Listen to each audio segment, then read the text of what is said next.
বন্ধুরা, সব সময় কি rich food, oily food, heavy খাবার এগুলো কি ইচ্ছে হয় খেতে বলো? না, মাঝে মাঝে সিম্পল খাবারও অসাধারণ লাগে কিন্তু। Welcome back to my channel Lipi's daily entertainment. দেখে বুঝতে পারছো কাঁচা টমেটোর অসাধারণ একটা রেসিপি নিয়ে চলে এসেছি। বন্ধুরা, আজকে হাতে দেখতে পাচ্ছ কাঁচা টমেটো, আর আজকে এই কাঁচা টমেটো দিয়েই আমার শ্বশুরবাড়ির এলাকার রান্না, অর্থাৎ গোপালগঞ্জের আমার কর্তাবাবু আজকে আমাকে রান্না করে দেখাবে কিভাবে তারা এই মজার রান্নাটা করে খায়। এটা অবশ্য আমাদের ওদিকেও খায়, আমার বাপের বাড়িতেও খায়, তারপরেও এক এক জায়গার এক একটু চেঞ্জ থাকে। আশা করি ভিডিওটা প্রথম থেকে শেষ পর্যন্ত দেখবে। আর এই ফাঁকে কথা বলতে বলতে চলো কেটে নেই। টমেটোগুলোকে এভাবে আমরা কেটে নেব। কর্তাবাবুই করছে আজকের কাজটা, আর আমি ভিডিও করায় ব্যস্ত। দু একদিন একটু রিল্যাক্স পেলে ভালোই লাগে। বন্ধুরা, সাবস্ক্রাইব করতে কিন্তু ভুলো না, কথা যাই বলি না কেন, মূল কথা হচ্ছে সাবস্ক্রাইব করবে, বন্ধুর পাশে থাকবে, আর বন্ধু নতুন নতুন ভিডিও নিয়ে আসবে, সেগুলো দেখবে, কমেন্টস করবে, লাইক দেবে। ঠিক আছে? ঠিক আছে, তারপরে দেখাচ্ছি এরপরে কি করি। টমেটোগুলোকে কেটে নেওয়া হয়েছে, আর এখানে দেখো দেখা যাচ্ছে তেজপাতা, শুকনো লঙ্কা রেডি করে রেখেছে। আর এদিকে পাঁচমিশালি মাছ, ছোটো ছোটো মাছ, কী কী মাছ আছে সে সমস্ত এখানে দিয়ে দিয়েছে। নিচ্ছি ভাজি করে, আমি নিচ্ছি না, কর্তাবাবু নিচ্ছে। মাছটা ভাজা হোক, তারপরে রান্নার প্রসেসে যাচ্ছি। মাছ ভাজা কমপ্লিট, এবার রান্না শুরু।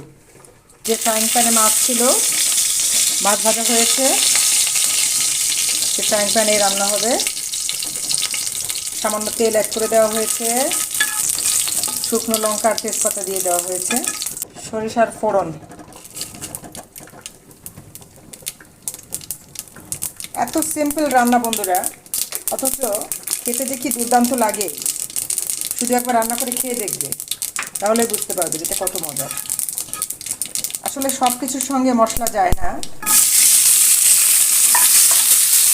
সরিষা যখন ছটফট করে লাফালাফি শুরু করবে, তখন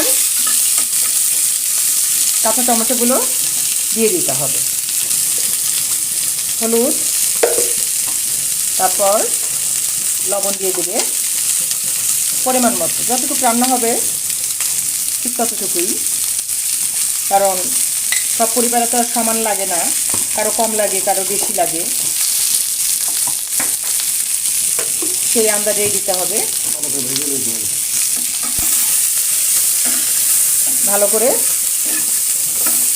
মশলাগুলো জড়িয়ে গায়ে, তারপর সময় নিয়ে একটু ভেজে নিতে হবে।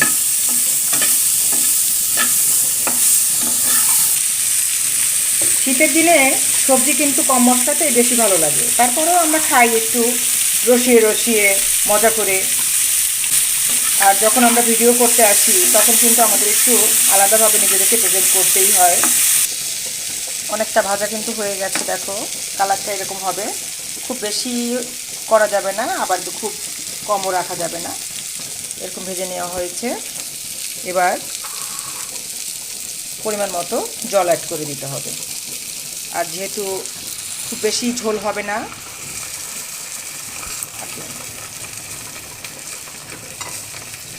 কম কম রাখাই ভালো। সামান্য ধনিয়া গুঁড়ো, আর আজকের রান্নাটা মূলত লাল লঙ্কার গুঁড়ো না দিয়ে কাঁচা লঙ্কা দিয়েই হবে। দুটো কাঁচা লঙ্কা ভেঙে দেওয়া হলো। এবার ঢেকে দিয়ে রান্না হবে, মানে টমেটো গলে যাওয়া পর্যন্ত রান্না করে নেব।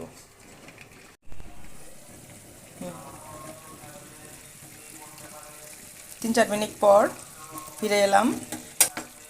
ততক্ষণে টমেটোগুলো বেশ সিদ্ধ হয়ে গেছে। এবার ভেজে রাখা মাছ দিয়ে উপর নিচ করে উল্টে পাল্টে মিশিয়ে দিতে হবে। মিডিয়াম টু লো ফ্লেমে রেখে মাছগুলোকে টমেটোর সঙ্গে আর কিছুক্ষণ কুক করে নেব, মিনিট খানেক আর কি।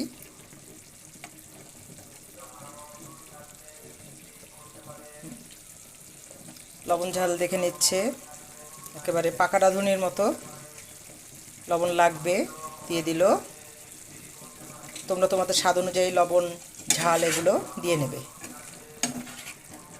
বন্ধুরা রান্না প্রায় কমপ্লিট, বুঝতেই পারছো। রান্না কিন্তু কমপ্লিট বন্ধুরা, দেখো কেমন একটা চাপ চাপ মাখো মাখো ভাব, দেখেই যেন খেতে ইচ্ছে হয়। আশা করি আজকের ভিডিও ভালো লেগেছে। এবার কিন্তু সার্ভ করে নেওয়ার পালা।